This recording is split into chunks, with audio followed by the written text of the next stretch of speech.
For years, Apple has hinted at the iPad being a laptop replacement, but has never really lived up to that expectation. The regular iPad was more of an easy way to watch content, read a book, online shop, or distract your children. But there was no true option for the pros. Enter the iPad Pro.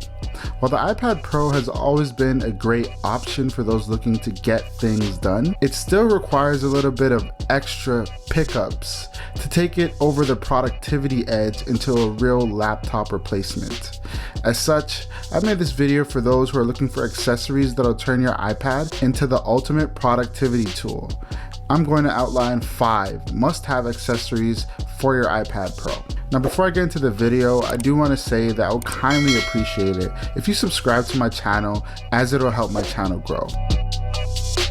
The iPad Pro is a tablet, and we all know this. The main way to interact with a tablet is by using your fingers and tapping on the glass. Again, we all know this. But what can be quite cumbersome is if you're doing some productivity tasks. For example, have you ever tried to type out a 20-page essay on just the iPad screen? To make it easier to navigate the iPad Pro, you're going to want to pick up a keyboard and a mouse. Apple had keyboard support for some time now, but recently adopted the ability to use a mouse, and honestly, it's quite intuitive. The keyboard I prefer is the Logitech Slim Folio Pro. The keyboard is backlit, the keys feel great to press, it charges via USB-C, and it has shortcut keys. With it, I'm able to plan out my YouTube videos or any of my other video production gigs. I'm able to write and respond to emails, and it makes navigating the iPad so much easier. The Slim Folio Pro costs $169 in Canada, and it's a lot cheaper than the Magic Keyboard from Apple. If you want to hammer out long documents or do something like a project proposal on your iPad Pro, pick yourself up this keyboard or any other keyboard. You can't go wrong. The only thing that will make this better is by having a trackpad, but you won't need it if you have this mouse. This is the Logitech M535. It's compact, light, feels great in the hand, and it has gesture support. You can easily pack this with you if you're on the go and bring it out when you need to work on your iPad. It boasts a 10-month battery life, a laser grade optical sensor, and it can work with your Windows or Mac computer as well. The mouse just makes it a lot easier to navigate instead of using the screen. Using the screen only, especially if you're doing productivity work, can be pretty annoying. That's the point of getting a mouse. It just makes it a lot easier to get things done and be more productive. One of the things that I really like about this mouse is that it's very responsive and it's easy to use. It also has this button here that is a multi-purpose button. You can kind of set it to whatever you really want it to do. It also has a curved shape and a bit of a rubber grip, so it makes it feel really good in the hand. But the best thing about the Logitech M535 is that it's pretty cheap. It's not too expensive, it's affordable, and it won't break the bank.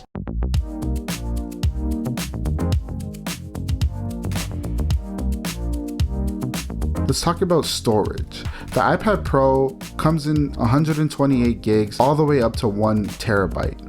Apple also offers iCloud storage, but you're going to need to maintain an internet connection to have access to it. Some of you may be working outdoors or in areas where there's no Wi-Fi available. So while the iPad does offer a lot of storage options, it may not be enough for some of you pros out there. I'd recommend picking up some kind of external storage to save all of your files.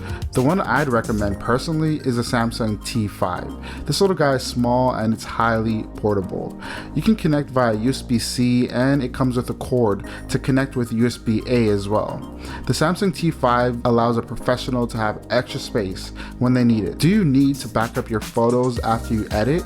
Or perhaps you need to save like large video files? Or how about the essay that you were working so hard on? The Samsung T5 does it all, and it has quick read and write speeds. For anybody that wants to be productive and uses the iPad Pro, it's really important to get storage such as the Samsung T5. It's honestly one of the best purchases that I've made. I actually almost lost it once and I was really scared, so that's one of the downsides, is that it's really small and it might be easy to lose depending on how careful you are, but the pros outweighs the cons, and this is really so important to me, especially as a photographer and having extra space with me on all times. I remember I was at a shoot once, and I usually work with a partner when I'm doing video shoots or photo shoots. He accidentally took my bag, but I still had the T5, and before I left I saved all the files on the T5, so it was fine that he had my bag.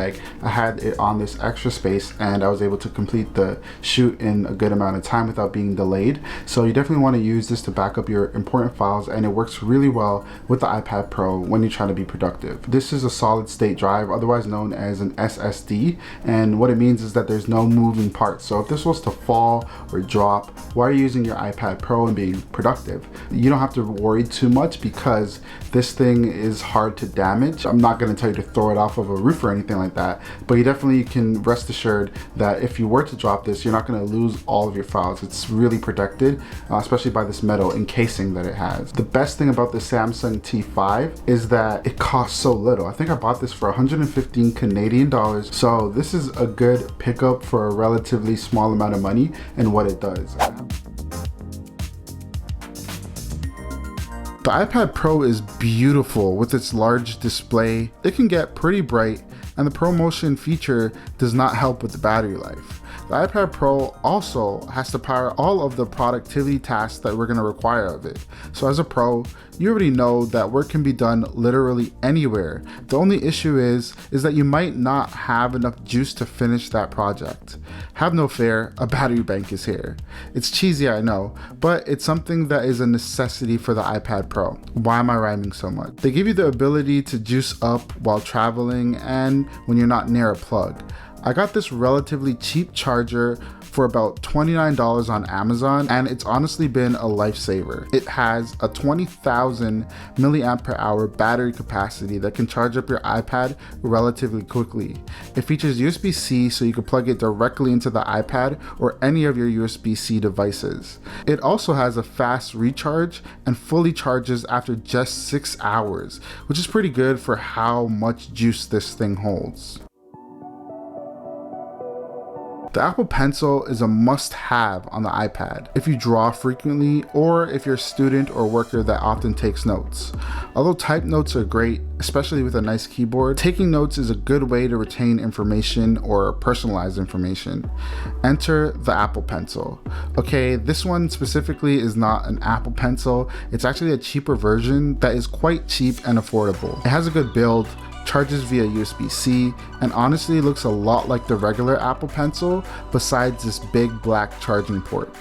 One downside is that it does not have the ability to charge on the side of the iPad like the regular Apple Pencil will. So you might be somebody that uses your iPad Pro to be productive, or somebody that really uses the Apple Pencil to do a lot of note-taking and such. It has a lot of benefits over this cheaper alternative. One of the benefits is definitely pressure sensitivity. So if you're drawing, if you press harder, the darker the lines are. With this one, you don't really have that benefit. I recommend that if you're some kind of artist that will really use the iPad Pro to do a lot of drawings and digital media, then you're gonna wanna pick up the official Apple Pencil over this one. And the Apple Pencil honestly is such a good investment if you're a student or just somebody that does a lot of notes. So I remember being a student a few years back, and I would bring my MacBook Pro to my lectures and take digital notes, but I didn't really retain that information as much as I did when I was writing with an actual real life pencil. So with iPad Pro with an Apple Pencil, for me personally, it would make sense to use this instead of traditional paper and pencil because you retain the information and it's digital. That's the benefit to having an Apple Pencil and the iPad Pro, and it helps you be a little bit more productive.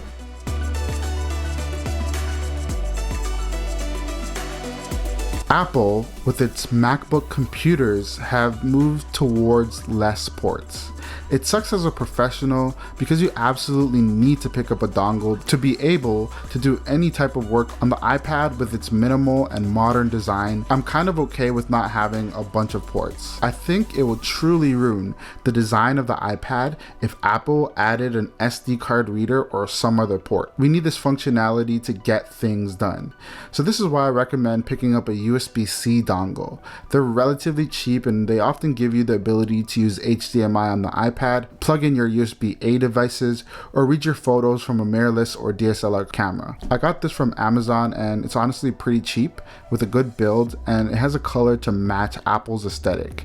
With it, I'm able to plug in external devices when working on projects and really turn the iPad into a more universal device. That pretty much wraps up the video. I hope you guys enjoyed it, and if you did, make sure you give it a thumbs up and also subscribe to my channel because it will really help my channel grow. I appreciate every single one of you subscribers. Genuinely, I do. So if you want to subscribe to my channel, definitely go ahead and look for the subscribe button. And one more thing, I mentioned in a couple of videos, I'm actually doing a giveaway for a MagSafe charger or an Apple gift card or an Amazon gift card. So you kind of get to choose which one you want. I said that I'm going to announce it on November 4th, and I didn't really think about that date. It didn't occur to me that one of the biggest events in modern history is going to happen on November 4th. So instead of me announcing the winner on that date, I'm going to, push it back 1 week to the following Wednesday. So that's the date that I'm going to announce the MagSafe winner. That gives you another chance.